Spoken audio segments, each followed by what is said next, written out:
Welcome to Surf Club Sports Park in San Diego, California for the 2019 USA Ultimate Club Championships. We have a great women's quarterfinal matchup for you this morning. My name is Emmy Fitzgerald alongside Aaron Maraca. Boston Brute Squad taking on Raleigh Phoenix. Boston had a familiar storyline, one out. Phoenix lost 2 yesterday, but had a big win in the pre-quarters to get here, Aaron. Yeah, I didn't get to hear much about their matchup against Scandal, but we were kind of expecting to see this Scandal-Boston matchup. But it sounds like, Scandal had a bit of a rough finish yesterday. I know they lost their last round game, and Phoenix matches up well. They have a lot of big names on this team. Jenny Way, it sounds like, had a great game against Scandal and caught a lot of their scores. So maybe a pattern that we'll be looking for here in the Brute Squad game. Jenny Way playing through an injury, unusual injury, but still being able to work through the pain and still be like that effective is really impressive. She did sustain a stingray sting on Wednesday night in San Diego before the tournament, and those are extremely painful, but she is powering through. They were on our live stream to start coverage yesterday, and you wouldn't have been able to tell. She's out on the line now. But these teams have met previously in the Pro Champs. Brute Squad beat Phoenix 14-13. So that was a close game. But it's kind of like we've seen all weekend. All bets are off when it comes to nationals. We're also noticing an uptick in the wind in this second round of play, which is kind of exactly what we saw yesterday when we live streamed the Phoenix game in the second round.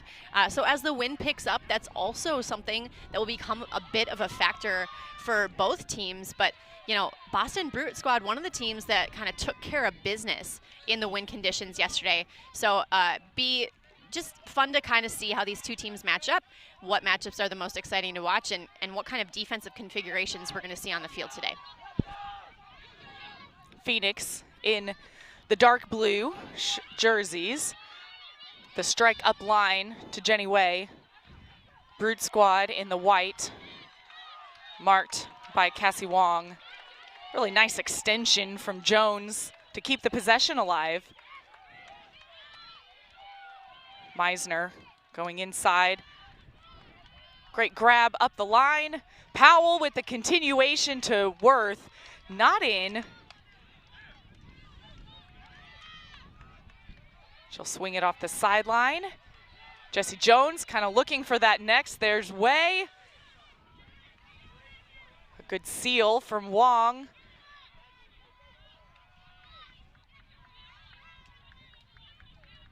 And slicing through, Worth catches it behind her.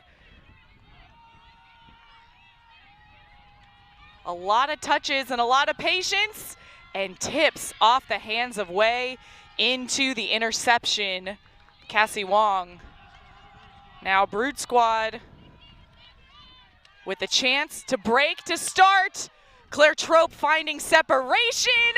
What a layout for the score. Actually, it was not a score. Checked back in. Still a pretty sick layout.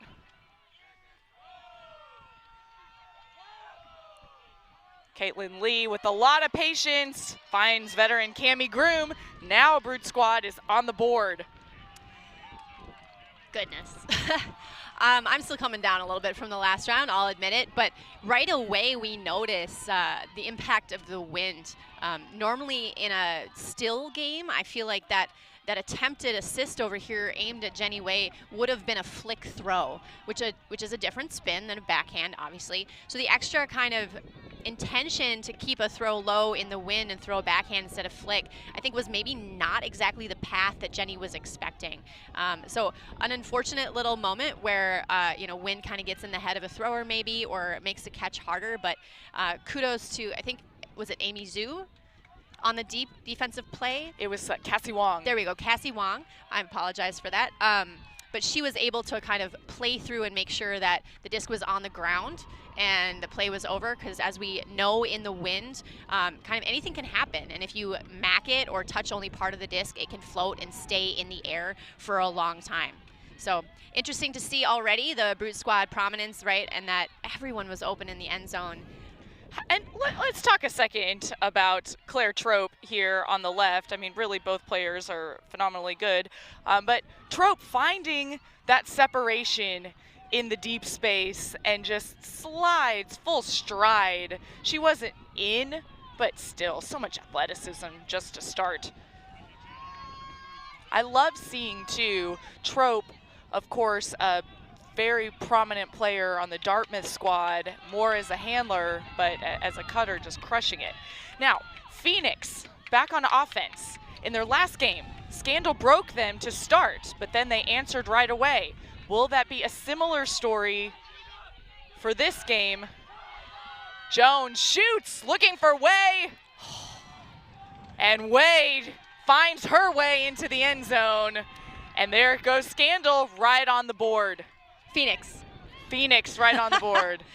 That was clean and pretty. You know, yesterday when we watched Phoenix, they seemed kind of reticent to open up a deep game in the wind. So maybe a couple reps yesterday gave them the confidence to do that. That was a very efficient point and a lot of separation for Way in the end zone there. So far, it is showing a similar story of how the pre-quarter game went for Phoenix, but still so much ultimate still to be played. See, Jenny Way with the dab. I think that end zone run certainly earned the dab.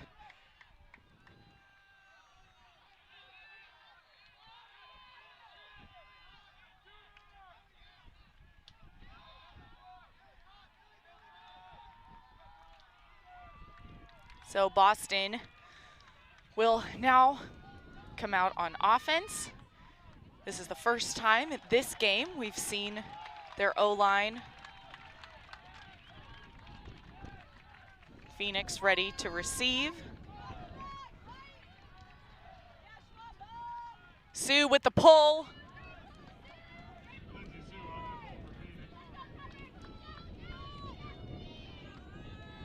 Sinacrope immediately to Werfeli. Hoffman on the far sideline. She finds Green on Tomas. And right away, Brute Squad approaching the end zone. And talk about efficient offense. Claudia Tajima gets the goal for Brute. Brute Squad taking care of business. A very good team, a very deep team, a very confident team. We're going to see a lot of elite throwers doing things with kind of just not in spite of the wind, but just not even really caring about the wind. Great footwork from Tajima, making sure she's in bounds. Nice little toe drag.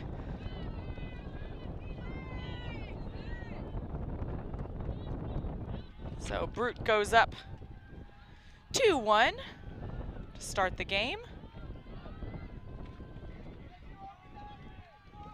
Talking with the Brute coaching squad before, you know, for them, they definitely took care of business like we mentioned yesterday. They won their pool 3-0, and they have had so many trips to the finals. They've had multiple national championships, 2 times, 5-time national finalists, but they still have to take every game one at a time. But they said, you know, we know our ceiling, and if we can play to what our ceiling is, then we will have success. But that can't get ahead of yourself as you're in this stage of the tournament. Tulsa Douglas with the pull. Pull lands about midfield, rolls out.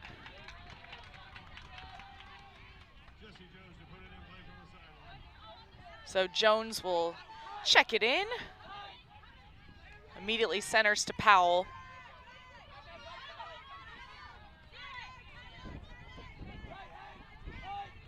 For Tabakis.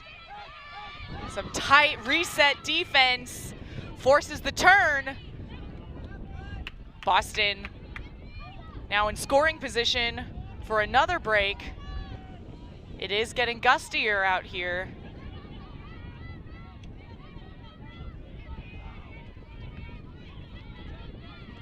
Lee will continue over to Henkin. Just that give and go in the handler space. Puts it out around, and just too much space for Kramer. You know, I think that throw is technically downwind right now, the wind coming over our back from the ocean. And hard to put those out to space with kind of the wind behind it. It looks like that's what pushed that throw kind of out of range. And again, wind a little inconsistent. We're getting a little bit of gusts sometimes, so hard as a thrower to adjust to that. Stuff's gonna happen in this game.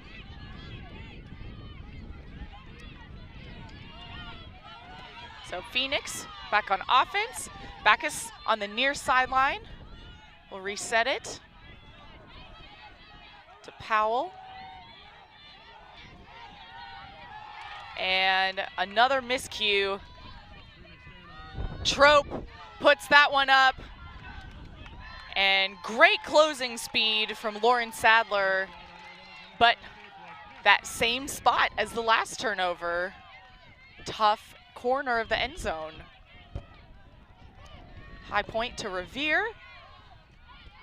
Now Ann Worth. She'll put that around to space. Up the line to Way.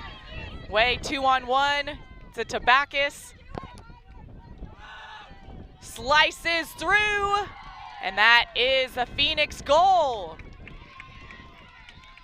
Phoenix looking like a team that just knocked out a contender. A lot of confidence in their team, a lot of shots. There was a slicing throw through the cup over here into a tight window that had, you know, a lot of spin on it and was kind of even before stall one, right? Like it was just out of her hand. So great to see this movement so far. A lot of energy from Phoenix. This is going to be a good game. It is already shaping up to be a very fun game. All tied up at 2s. This East Coast matchup.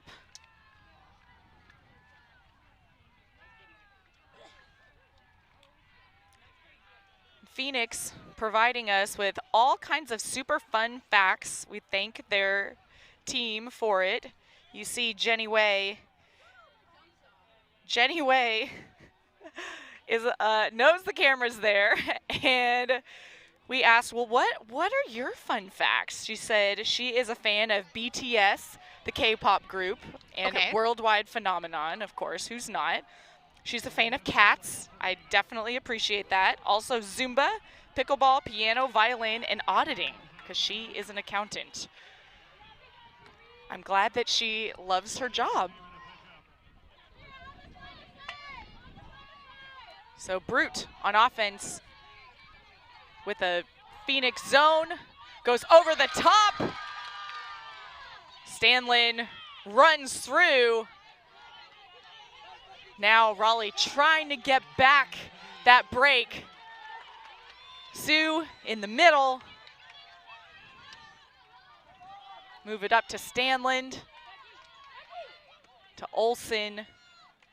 Swings around to Ledley. What a slice over to Riedel.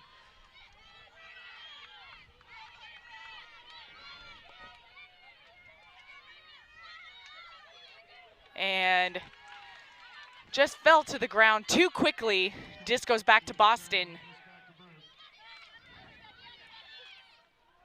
Up the line to Malinowski. Long-time player on this squad. And the bobble, that throw from Amber Sinacrope was coming in hot. It was. There were also another offensive player and a defense player kind of passing through the space.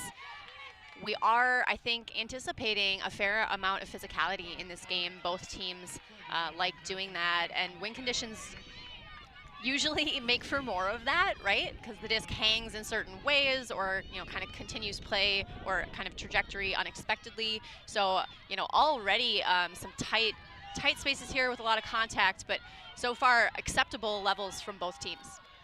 Ledley puts it up, and Raleigh registers the break.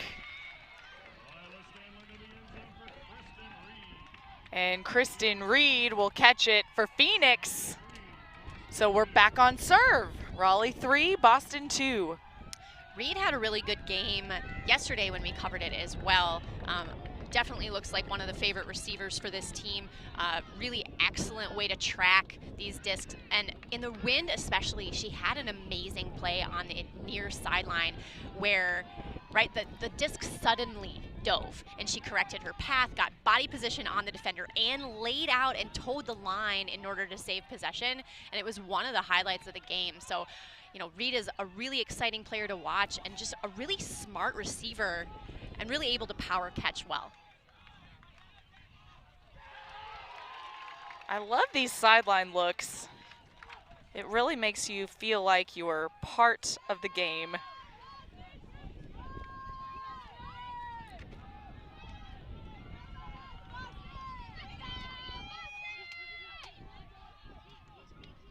So Boston back on offense. Their first time going this direction in this game.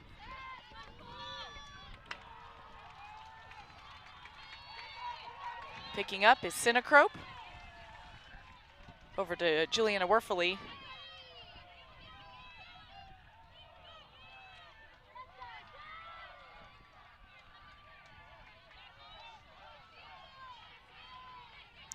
Looks like a zone look here from Phoenix sitting in some of the spaces.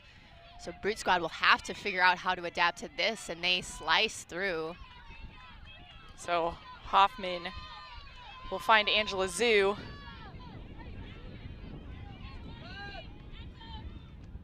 Resets to Sinacrope. Trope on the goal line. Back over to Sinacrope. And streaking across, once again, Cami Groom. We're all tied up at 3s. Oh, Cami Groom. She's so fast. I would love to throw to Cami Groom. Sounds like so much fun. Oh, that was really good motion, right? Phoenix comes down in a zone look.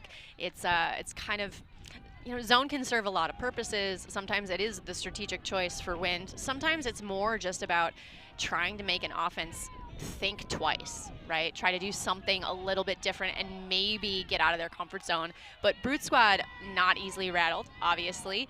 Perennial contender in this division, and, you know, made quick work of that first tier of the zone look, and then off to the races, scoring on that high side. Looks really nice. Leanne Hoffman and Elena Schwam having some fun on the sideline. Hoffman, such a veteran. I mean, you say that. You could say that for most of the team, which is a good segue to our trivia question. Brute Squad, who is the player with the longest tenure on Brute Squad? With so many veterans, who do you think has the longest tenure? You can tweet at Aaron and myself.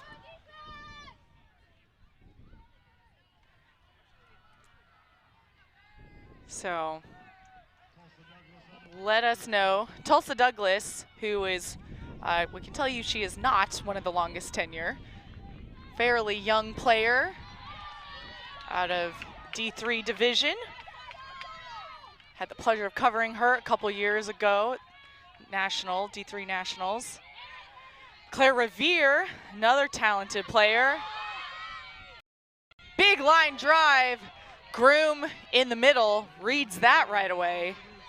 Douglas gets that over to Zhu. Back to Douglas.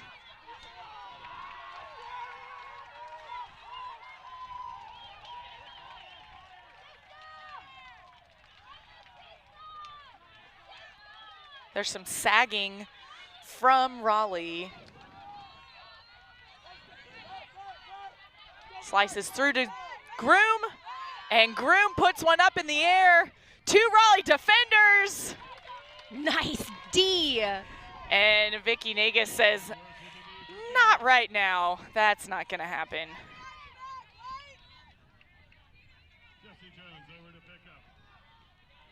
So Jones will pick up for Phoenix. Way underneath.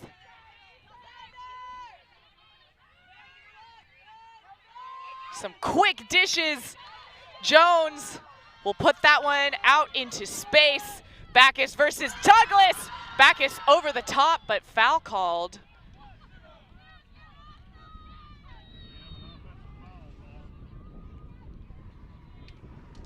Douglas calling the offensive foul. Take another look.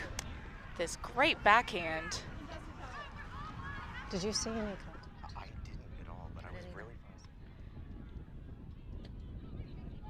So each player is entitled to their own vertical space, but that is only if there's contact.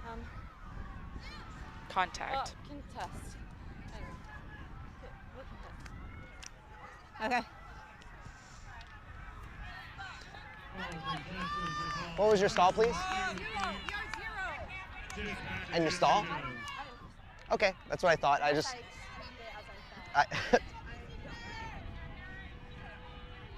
We're on one.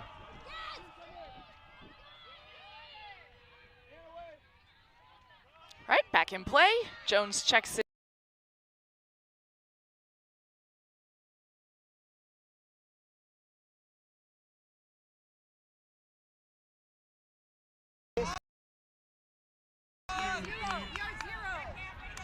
And your stall? Okay, that's what I thought.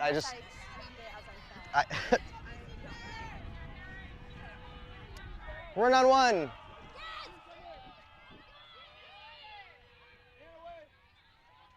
Right, back in play. Jones checks it, is headed towards the beer garden instead of the end zone over the fence. So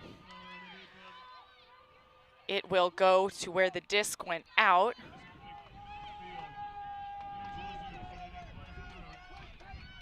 Zoo resets to Douglas. Zoo.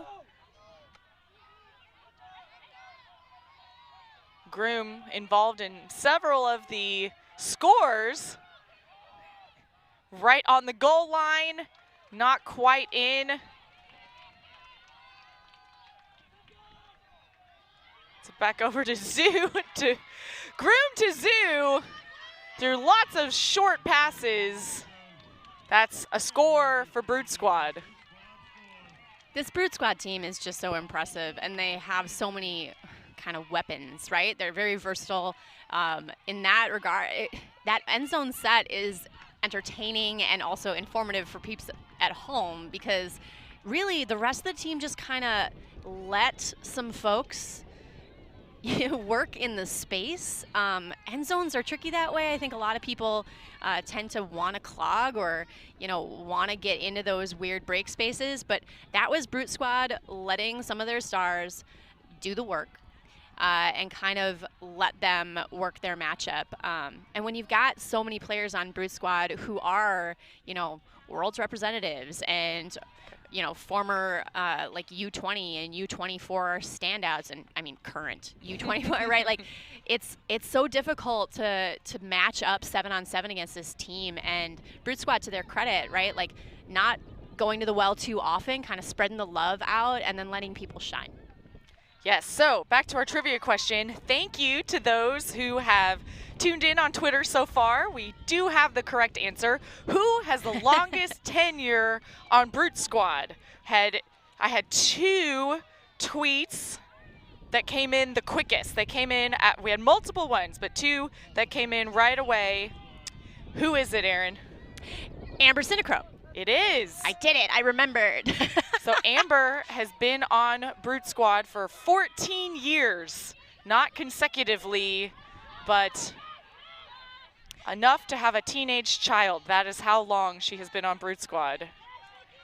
That's a lot of dedication, and oh, that's clever. Yes, speaking of dedication, there's Caitlin Lee with dedication in the cup. Now, Brute on defense. I was gonna say you gotta be having fun. To be on a team for 14 years, right, you gotta kind of be fulfilled by the competition level and feel like they're your people and just be having a lot of fun. So awesome that she keeps coming back to this team that speaks very highly of kind of the Brute Squad work ethic and culture. And one-on-one. That is a turn. Very, very intense pressure from Raleigh. That is a force D. That is a great bid there. Good work from number 14, Stanlin. Sue will find Jones. And intercepted by Trope. But the next throw is incomplete. Just a couple of moments in there, I think, of, you know, are we telepathic? Right? Just a quick little hit on both sides there, a little bit too close maybe for the level of awareness. And that's another miscue, just a few inches off of a really impressive lefty throw in that space.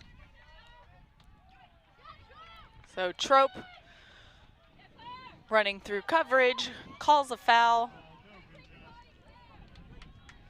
Disc will stay there. Every window in this game is tight right now. Nothing is free. Really an exciting matchup so far.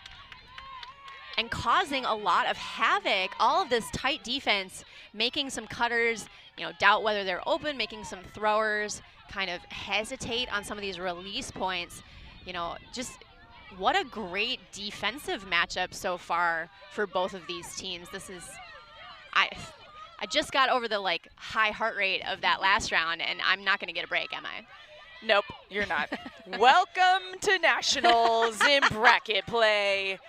This is when it gets real good. Sue with the composure in the backfield. Cutters are looking a little fatigued. Oh, and wow. Douglas lays through. Tulsa Douglas, wow, wow. Timeout called. Both teams were getting tired from a grind of a point. Yeah, they deserve this break.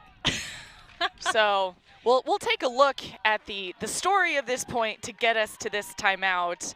And the key word here is turnover. Turnover is one word, I hear. Look at this. But, I mean, some forced, some unforced. Very cool.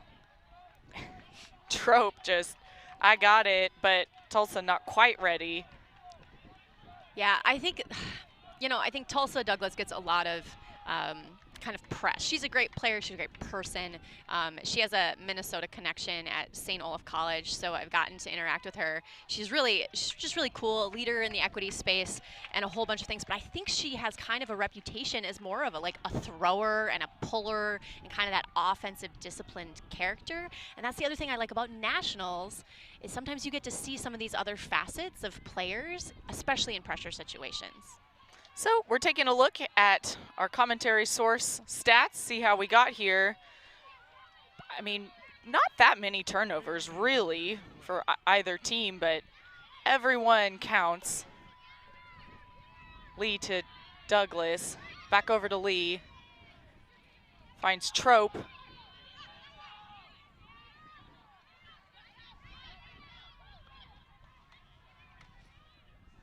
Lee back to Douglas. She's got to reach and get it, but she does. That's a score and a break. And bookends. And bookends, yeah. The trifecta. Oh, this patient Brute Squad end zone, I love it. It kind of serves to, I don't know, kind of lulls defenders into a bit of a groove, right? You start to expect that these wide swings are going to keep happening, and then you're suddenly out of position and a smart cutter takes advantage of that. So Brute Squad will go back up a break.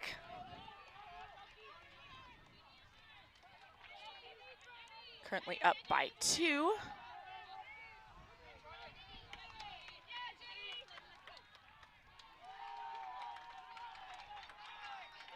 Well, as we've seen so often this weekend, being up a break is not a promise or a guarantee, but always exciting, especially now that we are in quarterfinals, and that means that we're going to have a couple of updates for you up in that top graphic about where the other games in the women's division are at right now, trying to make sure you keep track of the whole thing, which is not easy to do right now, but we're happy to give you as much information as you can as you enjoy this coverage that Fulcrum Media produces. We love being part of this team. Powell finds Way. Brute Squad in a bit of a zone look. Goes back to Powell.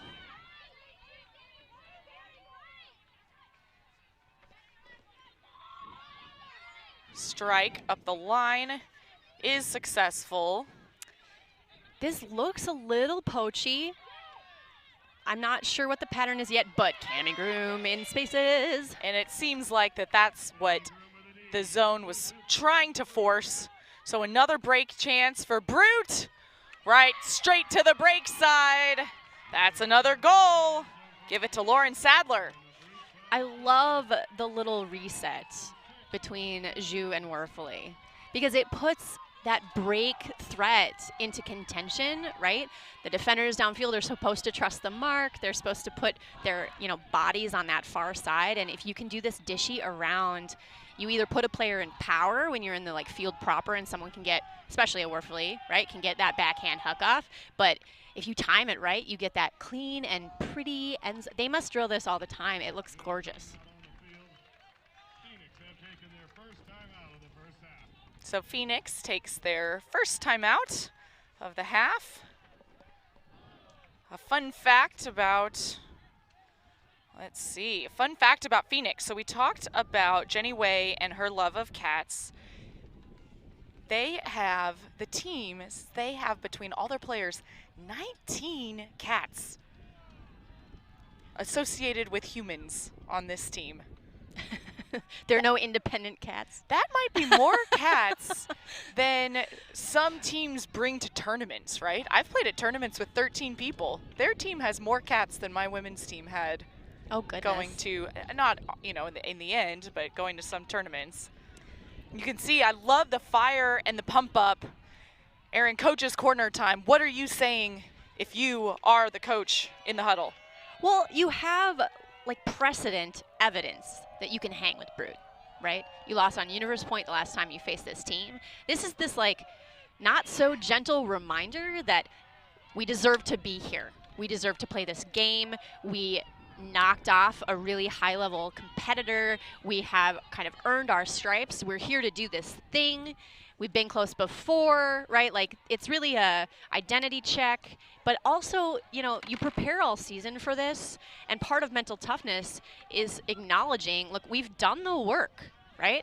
It's time to just play, and we can hang with these individual matchups because we've shown it before, and we have the people and all of that. So, it's easy to get people pumped up if it's all just kind of a reminder of who you are as a team and why all of these players play on this team. And I think Phoenix, to your point, have a lot of kind of strong connection between them. It sounds like a lot of them spend a lot of time together outside of the team, and that can form bonds that are unbreakable in situations like this.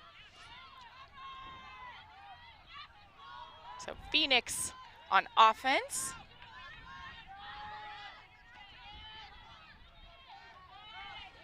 Finds Sue. She'll keep that going.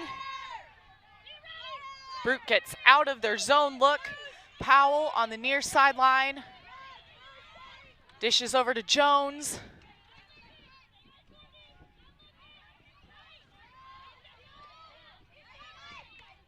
Way with the disc, was hoping to go break, goes inside. Keep with the break side of the field. Little lefty backhand, Jenny Way. In a gentle heckle, I apologize. They've been calling Jenny Stingway today. It's not slowing her down. It's as you said, that's a lot of pain, and she is handling it. I would not have known If you had not told me, if nobody had come over and reported it to us, I don't think any of us would know that she was injured. And as a person in a boot, I say that with a lot of respect. Respect to you, Jenny. Hooray for Jenny Way. I feel like there are a lot of rhyming cadences with Jenny Way's name. They will probably stumble upon them by accident over the course of the broadcast, I would assume. I'm also, I was talking with some of the other folks on Phoenix before our last stream and before this one. You know, they're really proud of the makeup of their roster. There are some other really big names besides Jenny Way and this team, including Claire Revere, including Ann Worth, including a number of other women who have made a splash in that kind of it's the Raleigh area, right? But you said there's some other people kind of in satellite orbit of Raleigh, not necessarily throughout the triangle. Right. We'll keep it loose. And triangle area is so strong, both in the college area for women's and the youth area for women's, you know, YCC, and obviously the performance of their college women's team. So you know, they know they can hang, and here they go. What a great interception from Powell. To Murphy, it's flying, and they can't hold on to it. A little bit of unfortunate circumstances there. I think there is a little bit on both sides right now of just trying to go a little bit too fast. You got to get your weight under you, especially if you want to keep the disc down right now.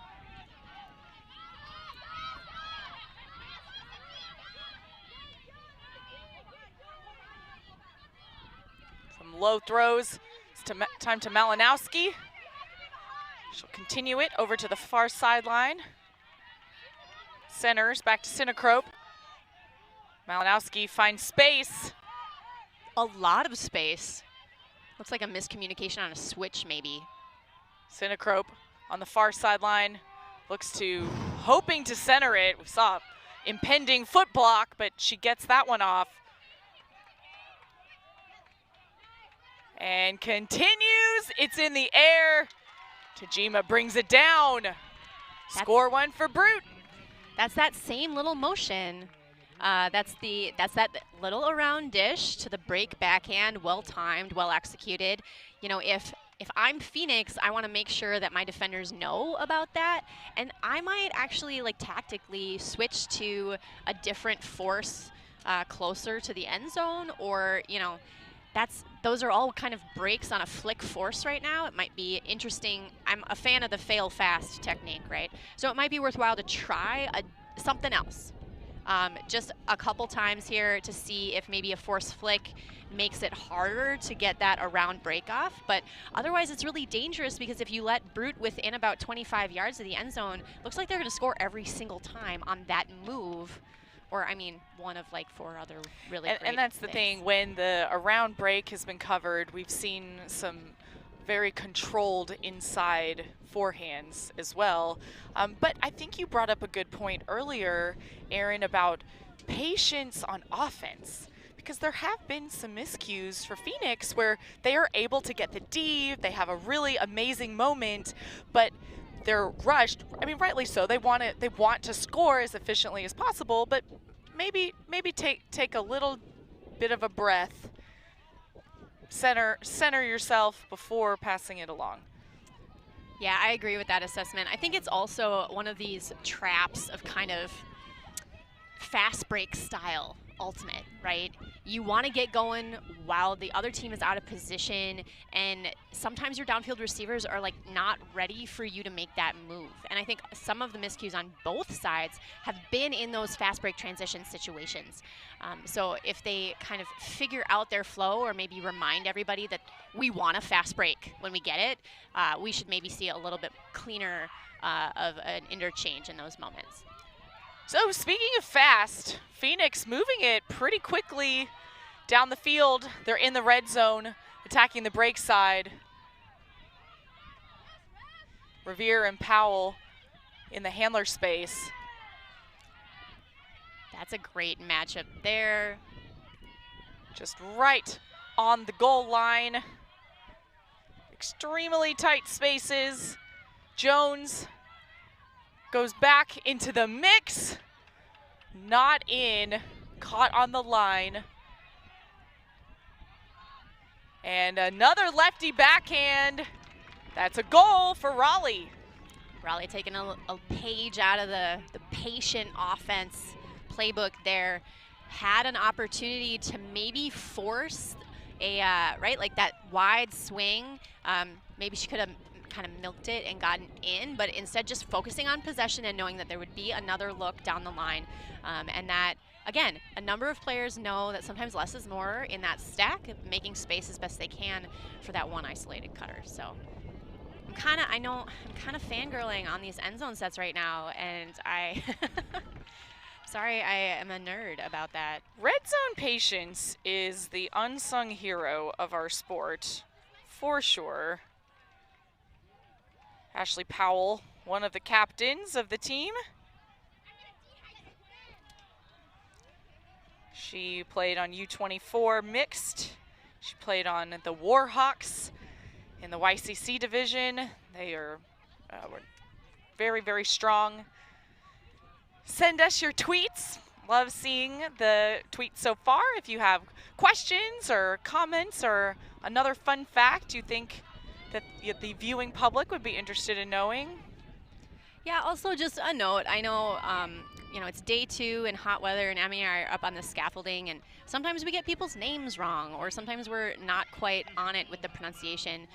So, like, we want to do a good job for y'all, and we want to do a good job for the folks on the field. So, you know, if you notice something that we need to know about, like, give us your feedback. We'd be happy to do better.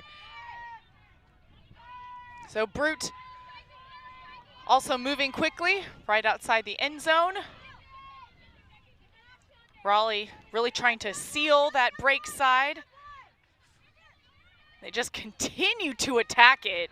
Schwam with the cut, looked like some blown coverage there, and Brute Squad will take half, 8-5.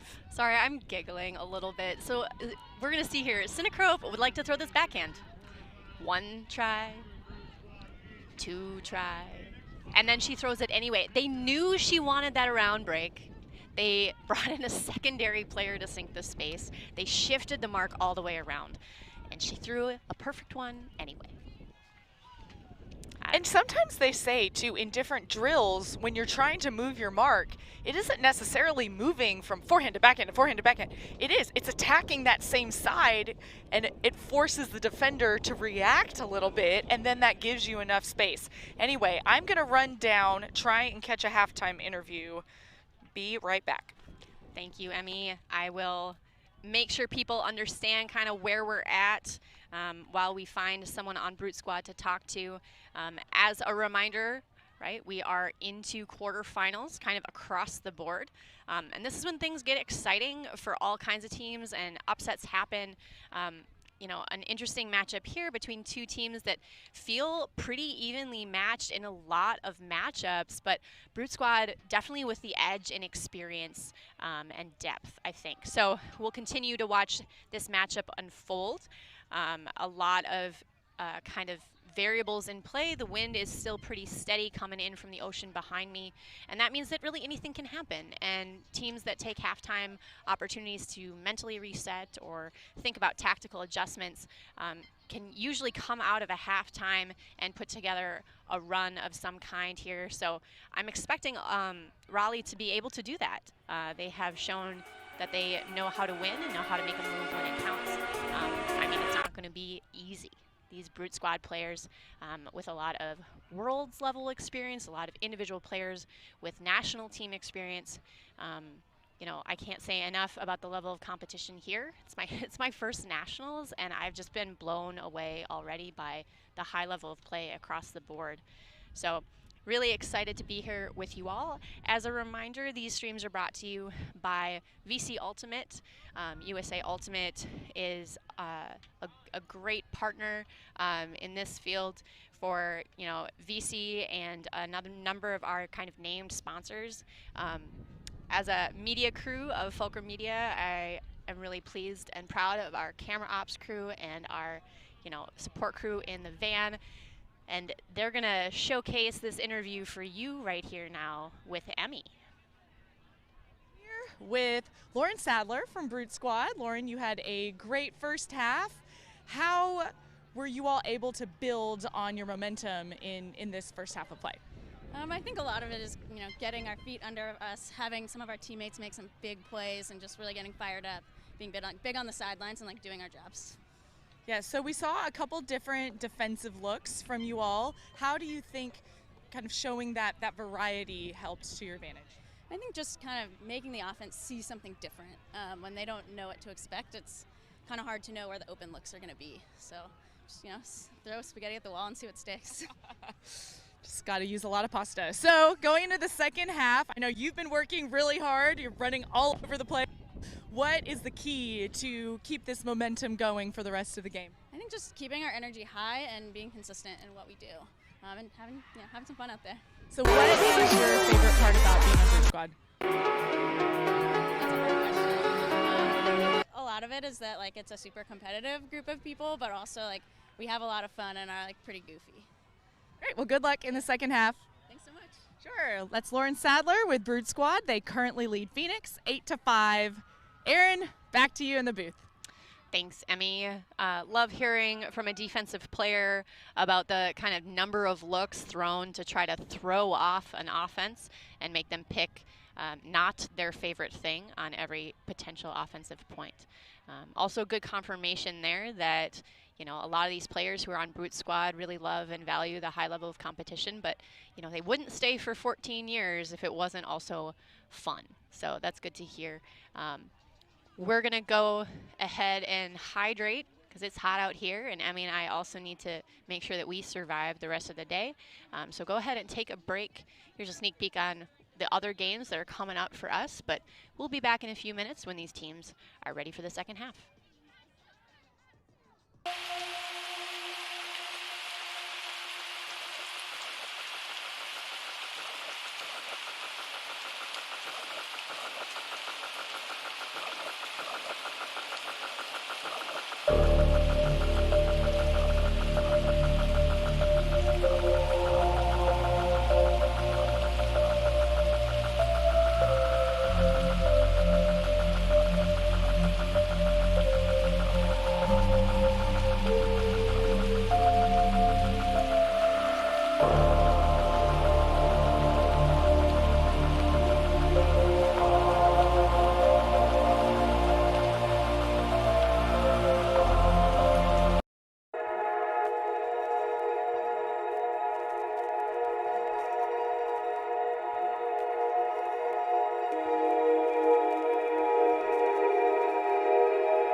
Welcome back at halftime, where Boston Brute Squad leads Raleigh Phoenix in this women's quarterfinal matchup.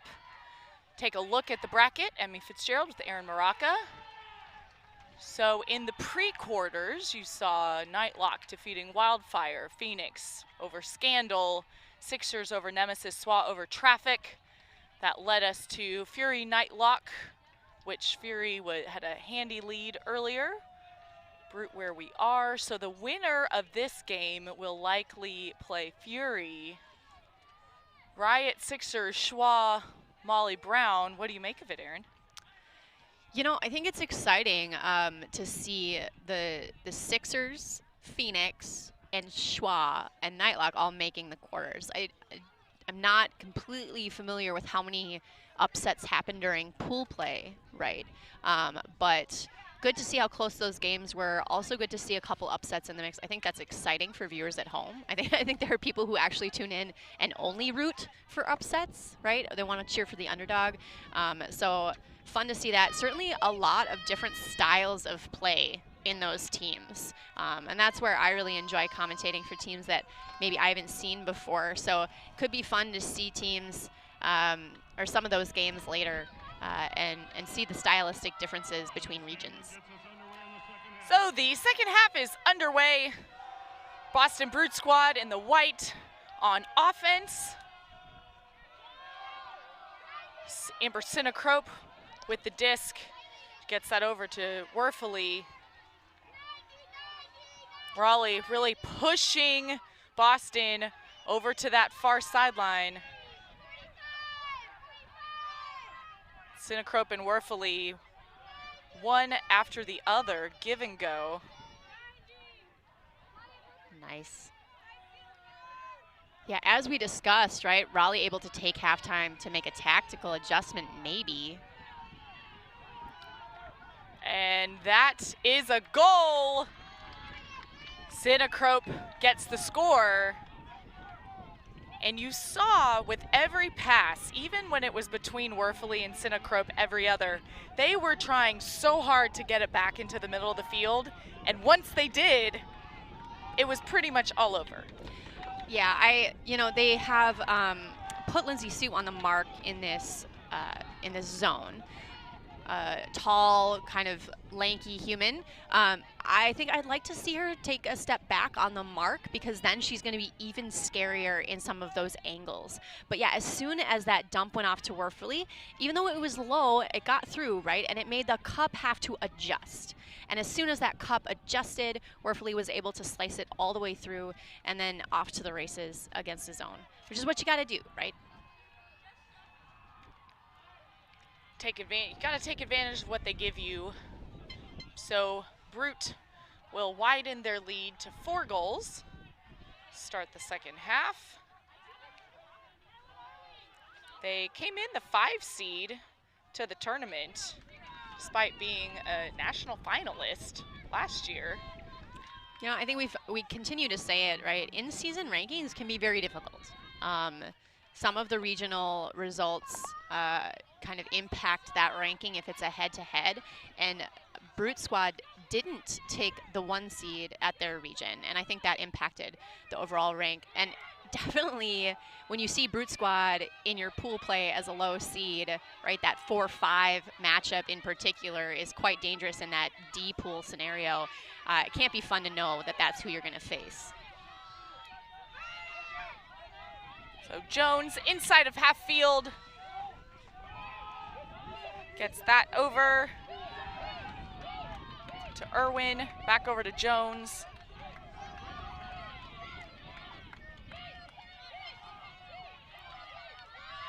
She'll find the reset. Powell, it's floating! Caitlin Lee gets to it first. Zoo picks up. Groom with that one-handed catch. And Lauren Sadler, talked to her at halftime, gets the first goal of the second half for Brute Squad. Second goal for Brute Squad. Yeah, you know, Caitlin Lee and Ann Worth matching up is a great one too. And I think what just happened to Worth was that she thought it was going to float longer, and she kind of waited where she was. giving Lee an opportunity to get body position, and then once she got the read and realized it wasn't going to float and sail, was able to accelerate through there. I also really value that Caitlin Lee kept running, right, at full speed. She drew some defenders on this side of the field, and that opened up that huge cross-field gainer to make a really easy score. Although that catch on that zippy through is no joke either. That came in hot. And just full stride with the continuation to Sadler. A lot of different ways for Brute here to be effective, but getting a lot of people involved, right? That's always a good sign for a team that is, you know, in their groove. Is I kind of noticed two things. One is that you feel like there are 40 people rotating through and on the field, right? You feel like everyone's getting equal playing time. That's a great sign that your team is in their groove. The second sign is that you feel like the field is huge and that there's space everywhere. And that's a good sign that people are, you know, to Schwamm's point, doing their job, playing their role, clearing space for people, and I think Brute's doing a really good job of showing us what that looks like right now. Sioux, the middle of the field. They gain yards quickly. Continues to Murphy. Back over to Sioux, but a pick's called.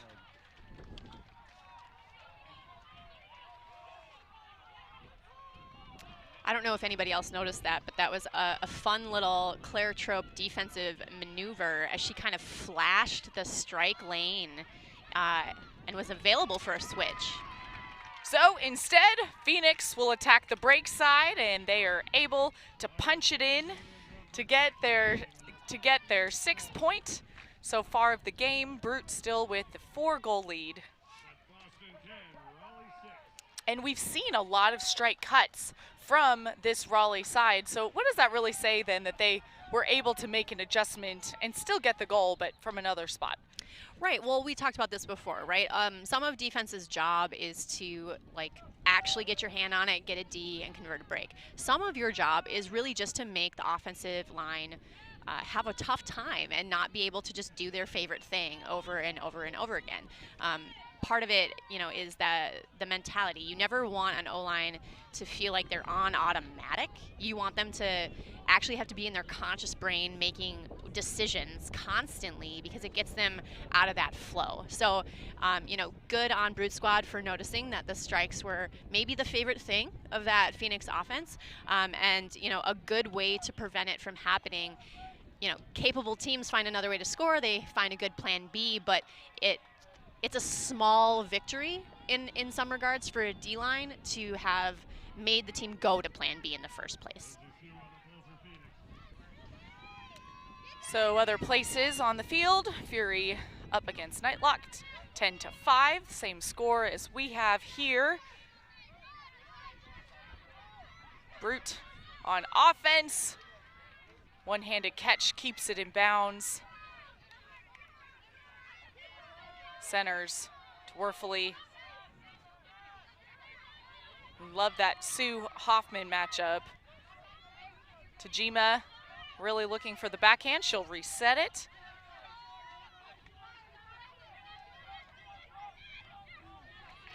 And Hoffman, through tight coverage, get it back to the center of the field. That really nice inside flick. Now Brute in scoring position again. Quick dish to Tajima. That front corner, see if she'll center it, yep.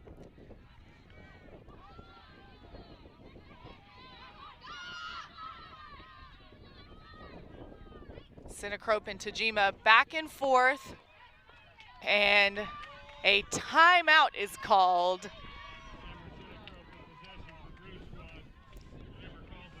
Moving quickly, but they give you timeouts for a reason, so. That is, it's, you know, a lot of players, both on O and D there, seemed a little bit, I don't know, out of it. Less than at their 100% quickness or speed. So, you know, looking at your end zone that you're used to seeing like clean and easy lines and spaces, but not seeing that for Brute Squad, yeah, absolutely. Use a timeout here. Remind your team, give them a breather, get them some water. It is hot. It's hot out here. And sometimes all you can do is clear your mind and give your team a chance to be more efficient in the space.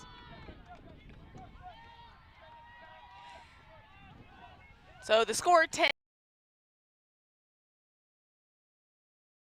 10-6. Brute up by 4, hoping to make it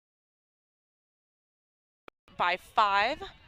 I'm curious to see if they'll run a set play or something to just basically initiate their very effective end zone offense.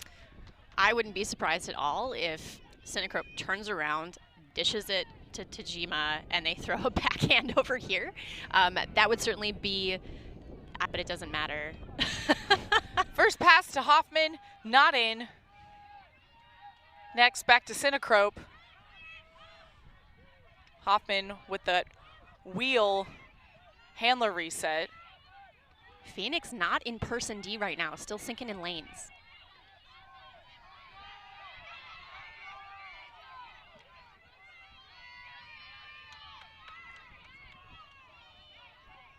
Hoffman and Cinecope with the give and go. Finds an opening though in the end zone.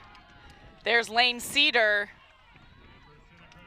And that's a goal for Boston. All right, this is a throwing clinic in addition to well-timed cut, but Cinecope here, as she caught her disc, she used her footwork and her step out to seal off the mark and gave herself a clean break lane. And it's muscle memory for her, obviously, but that would be a really good example for a young handler looking to figure out how to kind of use the advantage of that quick turnaround time and kind of grip change pivot and whatnot. This is textbook. I've been trying to like explain this from my boot for a long time, and I can't show anybody, right? She just stepped through there, but she used the back of her heel on that step out foot to seal and get her back around that mark, so the mark had no chance to get a hand in there. Using your body to pin them for good positioning. It's not different than what you would do if it's a deep shot in the air. You're trying to block out. You don't have to use contact for it, and that happens so well on the throw also. It's hard too because I think when we teach young players how to do these things, sometimes we teach them in individual components. And what Cinecope is doing here is like 4 things at the same time, right? She caught it in motion, she planted and turned with power, she sealed off and threw, all in the like 0.4 seconds that she had the disc. Phoenix on offense. Jones to Powell. Powell in the power position. Goes up the line to Revere. It's floating. Sadler will eat that one up. Dishes it to Lee. Over to Douglas. And just got to the ground too quickly. Another shot for Raleigh. Yeah, tough break there. Tulsa's throw is technically upwind-ish, so the wind definitely playing a factor in the height of that disc there. Jones will gains lots of space to Worth.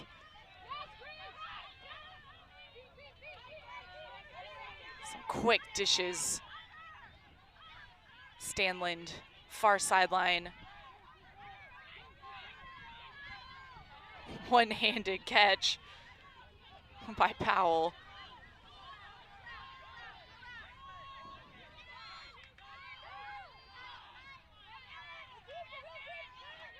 Really tight person matchups, and when that happens, those types of turns will happen too. They will, and what it looks like stagnation in the stack, but what it is a bunch of people who feel covered, right? And don't want to necessarily clog and not feel open, but unfortunately, sometimes you have to be kind of the sacrificial cut. You got to get things moving for your team just to make defenders move and like respect the motion. So, you know, a little bit of a sign of a little bit of tiredness here on the side of Phoenix. So Brute not able to convert on that possession. Disc will go back to Raleigh. Seeing a little bit of a defensive maneuver here as Caitlin Lee kind of sinking some lanes and being clever and in the space. Now we're transitioning back into more of person, at least for Caitlin. Maybe given a little license to be a smart defender in some of those lanes. That can be really hard to read for an offense. If it's just Caitlin Lee floating in spaces, but everyone else is tight on, it can be really, really confusing. So timeout called. Phoenix wanting to take a breather. I did get a peek in the Facebook comments during halftime, and someone had a funny comment. They said, you know, having this team called Phoenix throws me off. What if Phoenix, Arizona had a team called Raleigh? That would be... My eyes would cross. If they played each other, my eyes would cross. Okay, let's take a look how we got here. Just such tight coverage. A couple of throws impacted by the wind for sure. Pushing a couple of these things down, diving into the ground.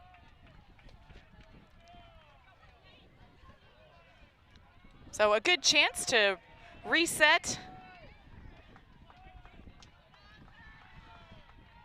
Take a quick breath, sip of water. Yeah. I also saw a comment, you know, I think Jenny Way must have a lot of nicknames, and since they just added Stingway, but I guess she goes by J-Way in college. So, yes. To your point, and kind of when there are rhymes available, I'm sure she's got a whole booklet of nicknames that people refer to her as, but definitely a name that we should all know and keep track of. Certainly looks like one of the dominant players on the field right now. Back in, Jones.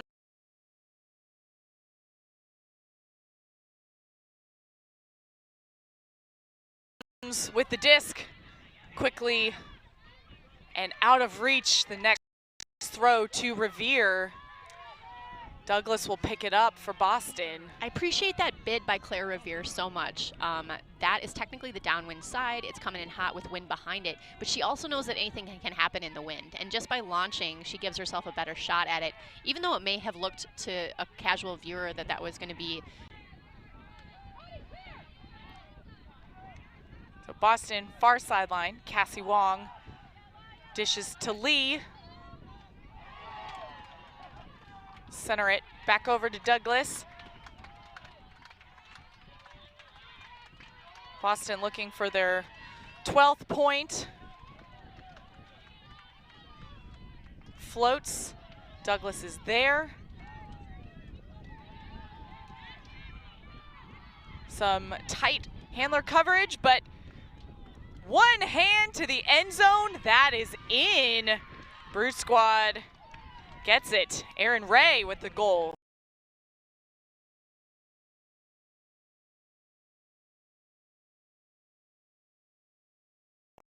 There again from Brute Squad. I think Cassie Wong thought that may have been for her and like too high and far.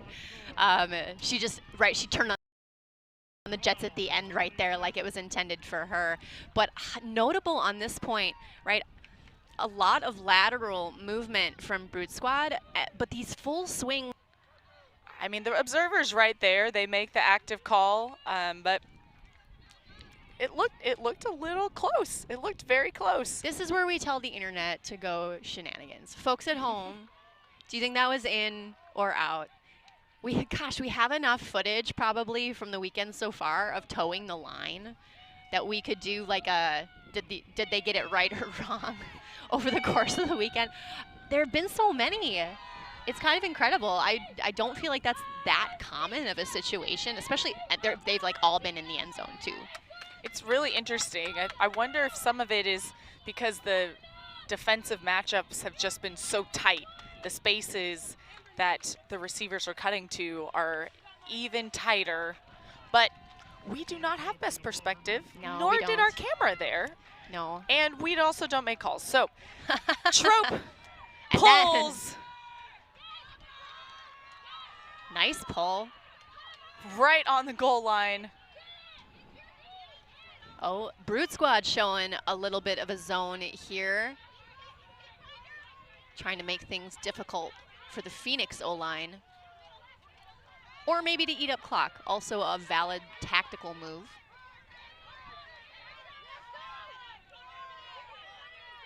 See kind of a pushing towards the sideline. Right now, Ledley has the disc and just almost intercepted. That's sailing, one-on-one. Wow. Angela Zhu gets the snag. A foul but being foul called. called. Got a couple snag alerts here. I was just noticing, and I was trying to see if I could find a reason for it, but you know, Phoenix started the game on a huck look to Jenny Way, but hasn't really been having a deep game since. And I'm wondering if that's because Brute made actually like a tactical adjustment. That's a great grab. That is a great grab. A rules clarification: if contact happens after the disc is caught, that's not a foul. It's after the play occurred. Right. The contact has to inhibit your ability to make a play by the incidental contact on the disc, but we can listen in, which is great. Overturn my call. Okay. So retract. Retracted. Okay. Yeah. Cool. Okay. All right. Retracted call. Coming in on one. Way to work out. So Parker has retracted her call after some discussion. But an unfortunate turnover there on a tight IO intended for Trope. So Phoenix back on offense. Being forced to the, looks like a forced to the far sideline. The disc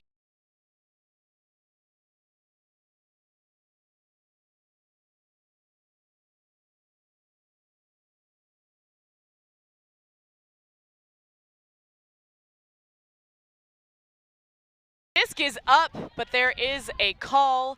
That was a pick call, so it's a turnover. Coming back over to Boston.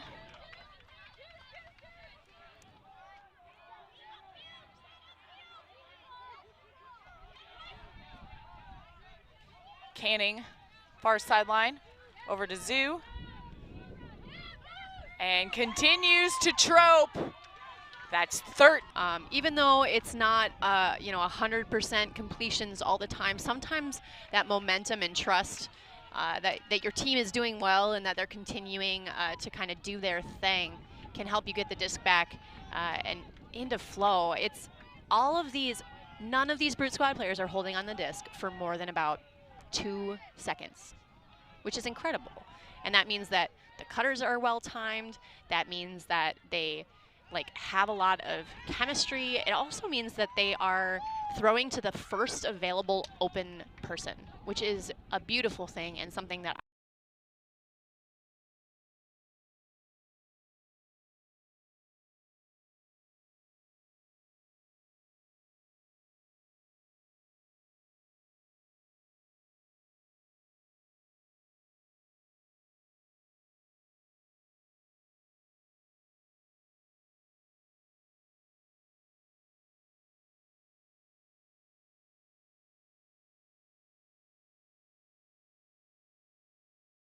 these Brute Squad players are holding on the disc for more than about 2 seconds, which is incredible. And that means that the cutters are well timed. That means that they have a lot of chemistry. It also means that they are throwing to the first available open person, which is a beautiful thing and something that Henkin.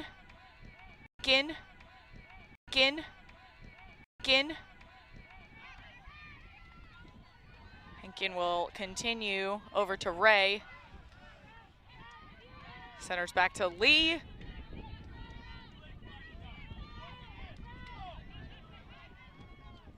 backhand force. We'll switch on the mark. It's hanging. And the block is registered for Raleigh. Can't say who I would give the block to, but that was a Team D right there.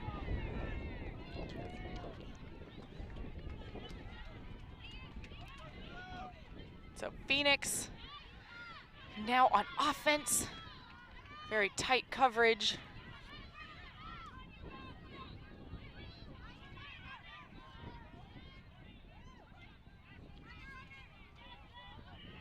Working up the line. And Okay. Schwam goes up. 22 on 22. There was a block and then some contact. That collision, certainly not intended. Vicky Negus on the ground now.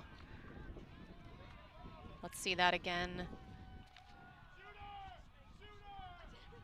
Just momentum towards the end of those runs. Sometimes it can be so hard to stop. And this field, we've had traction issues as well. So making sharp turns in long cleats has been hard all weekend so far. We hope she's okay over there.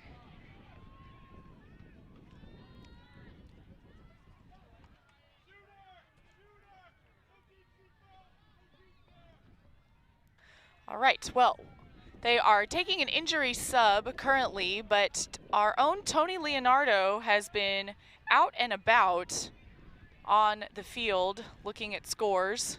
Tony, what have you learned out there? I don't know if Tony can hear us right now. We will try to come back to Tony when we get audio on him. In the meantime, of course, focused on the wellness here.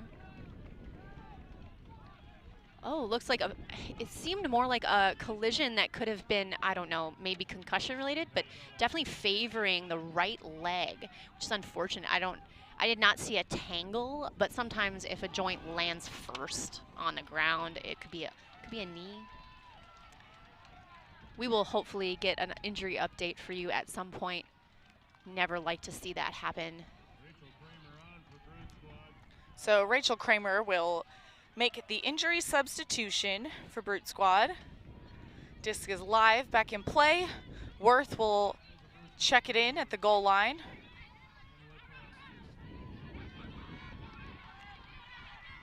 And really tight coverage, one-on-one. However, there is a foul called at the disc.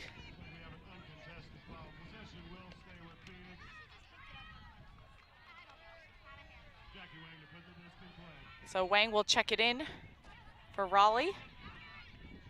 The line to Powell. And Powell shoots it. Revere. And Caitlin Lee makes the last second bid, but I think it was too long for both of them. Boston gets the disc. It certainly was long, but it was a gorgeous throw, and sometimes in the wind you have to kind of put more Z's on it, showcasing the speed of Claire Revere, but the closing speed of Caitlin Lee in that situation. So another long throw, this one from Boston. Now they're back at midfield. Schwam up the line.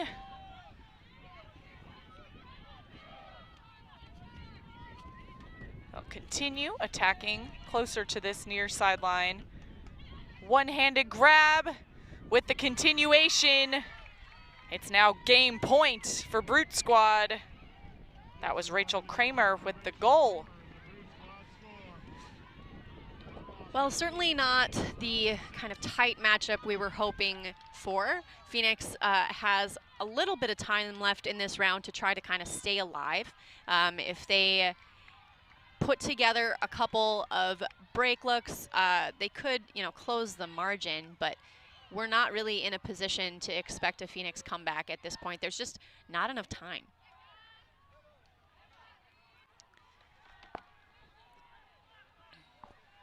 So, Boston 1 point away from another semifinals berth. Such a strong, strong program out of the Northeast. And you see strong players here that go on to play on other teams as well. It has a real cascading effect, the program that they've built here. I agree. I also, the core of this team has played together for so long. We talked a little bit about how like those chemical bonds can be unbreakable, and especially when you get to pressure situations and advancing through a bracket, if you can rely mostly on muscle memory and like ingrained chemistry, it makes everything else a lot easier, right? You don't have to manufacture it in the moment. You don't have to think about, you know, that mindset of like, oh gosh, we got to make something happen, because your default, right, is I've played with these people for 3 or 4 or 5 or 14 years, and you know what they're going to do, and you know they're going to be available, and you know what they can throw, and it's amazing. So Phoenix on offense trying to keep their bracket hopes alive. Peasley with the disc on the kind of far third of the field. Peasley is a player that I got to coach when she was younger. She was a handler in high school. She told me that she, basically when she moved out to North Carolina, she told everyone she was a cutter. I love it. Lindsay Sue. It's that nice around back to center. Well, there's open space. She wants it.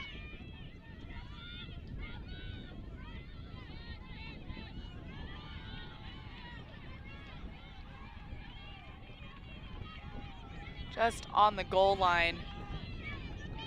There's just not a lot of space right here. Sue is every other, just commanding this red zone offense with Cammie Groom as her matchup, and through the coverage. That is a score for Raleigh with no other room to spare.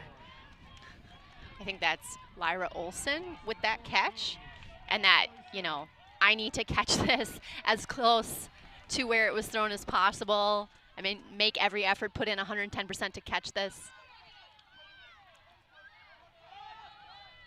I did ask, too, this mask that Olsen is wearing is related to a prior jaw injury. So it is to protect her jaw from any impact on the ground. So Phoenix staying alive. Down by 7, but still it's just some really incredible catches in pressure. It's Olsen. You see Olsen and Backus there. Lyra Olsen is in a combined MD PhD program at Duke. And she has a hat tournament wedding on April 27th, and everyone should come. Those are super, super fun. Was that layout one year, and there was a wedding that happened on Sunday. I think it was Sunday of layout. Interesting. So, game point for Boston. Boston's O-line, obviously very consistent. I did want to take a second here. You know, if you're Phoenix and you have to play Brute Squad in this quarter, it's a rough way to end your season, but they have a lot to be proud of, right?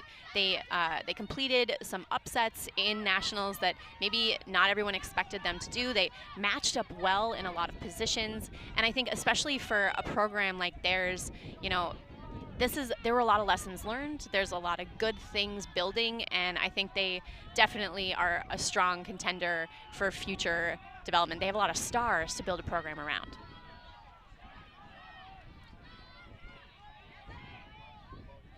Tajima with the disc inside of half field. It's getting a little bit gustier. And the wind probably a factor. So Raleigh will pick it up. The wind was not their friend in the game against Wildfire. Malinowski playing Wang very close. Foul called. Wang will get the disc back. Our next live stream game will be 5 Eastern, 4 Central. Pony versus Rhino. And Stanlin catches it, middle of the field. Phoenix with a lot of fight. Parker faking off until she finds the right receiver. It's Wang. Parker up line. And another lefty backhand. That's another goal for Raleigh. And they'll get a break to keep the hopes alive.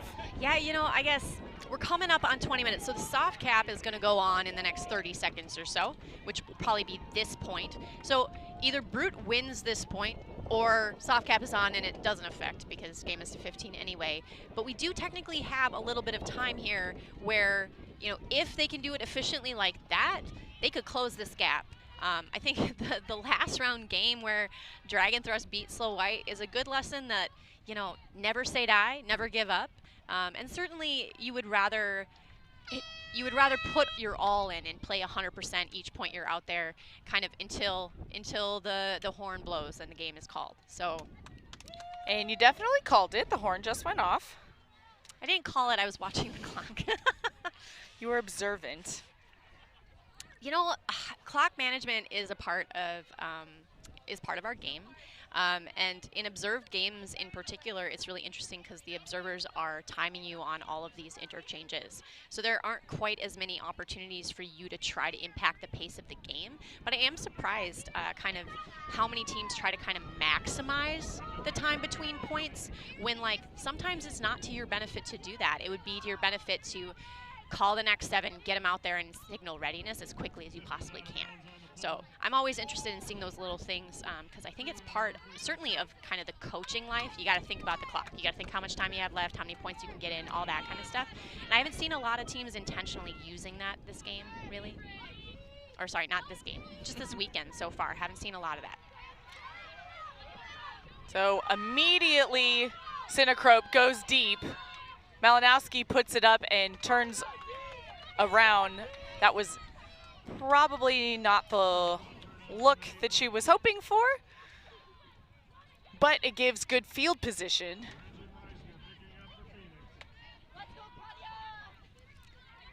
So Meisner will check it in where it went out maybe about 20, let's say 23 yards outside of the end zone.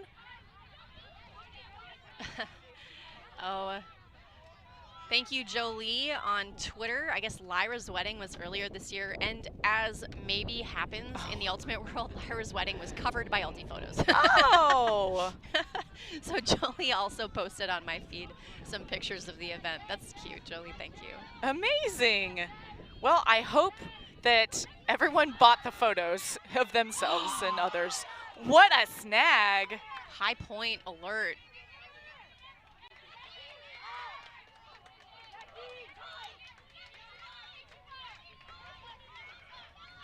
You know, we haven't had a quote-unquote play of the game yet. I would be interested to hear from folks who have been watching the whole time if they have a contender.